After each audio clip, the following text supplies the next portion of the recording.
नमस्कार, मी यामिनी दळवी. बुलेटिन मध्ये तुम्हा सगळ्यांचं स्वागत. सुरुवातीला एक मोठी बातमी जरांगे पाटील यांच्या आंदोलनाच्या संदर्भातली. कारण येत्या 29 ऑगस्टला गणपती घेऊन मुंबईमध्ये धडक देणार असल्याचा इशारा मनोज जरांगे पाटील यांनी दिलाय.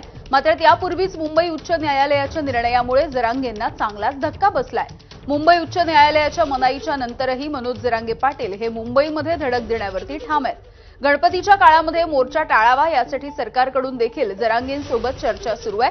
दरम्यान जरांगेंच्या मोर्चाबाबत दाखल करण्यात आलेल्या जनहित याचिकेवरती सुनावणी घेत असताना मुंबई उच्च न्यायालयाने काही महत्त्वाचे आदेश दिले. मनोज जरांगेंना पूर्व परवानगीशिवाय मुंबईतल्या आझाद मैदानामध्ये आंदोलन करता येणार नसल्याचं उच्च न्यायालयानं स्पष्ट केलंय. दरम्यान नवी मुंबई, खारघर किंवा अन्यत्र परवानगी देण्याच्या संदर्भात सरकार विचार करू शकतं. गणेशोत्सवाच्या दरम्यान मुंबईमधली रहदारी विस्कळीत होऊ नये म्हणून 2 आठवडे मनोज जरांगेंना मुंबईतील आझाद मैदानामध्ये आंदोलन करता येणार नसल्याचं मत कोर्टानं नोंदवलंय.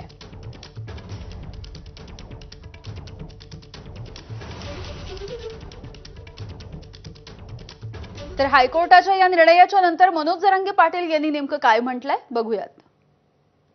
आम्ही काय करायला होत म्हणजे नाकारायचे कारण तर द्यावं लागतील तुम्हाला की या कारणामुळं आम्ही नाकारतोय. तुम्हाला आम्ही शांततेत तिथं यायलो, आमरण उपोषण करायलो, त्यामुळं न्याय देवता 100% न्याय देणार. गेल्या वेळेस सुद्धा असंच केलं होतं आम्हाला. हे काय नवीन नाहीये, आताही तेच केलंय. पण आम्ही मुंबईत जाणार आहे. तुम्ही कितीही प्रयत्न केले, आरक्षण फडणवीस साहेब मी घेणार आहे, मुंबईला येणार आहे. उद्या 7 वाजता, उद्या 27 तारखेला 10 वाजता आम्ही सगळे मराठी मुंबईकडे कूच करतोय. आझाद मैदान का नाही? आझाद मैदान का नाही? खारघरचा पर्याय दिला तर तुम्ही पण का आम्हाला कायदा न्यायदेवतेला आमची काय अडचण आहे? न्यायदेवता म्हणून तसं करतो ना. मी संख्या सांगतील, काहीतरी सांगतील ना न्यायदेवता. असं करूच नका. असं कसं म्हणून? लोकशाहीने दिलेला अधिकार आहे. न्यायदेवता न्याय देणार. मी सांगतो तुम्हाला, आमचे वकील बांधव सुद्धा जातील आता. 100% न्यायदेवता आम्हाला सुद्धा न्याय देणार. आणि आमचा विश्वास आहे न्यायालयावरती, न्यायदेवतेवरती.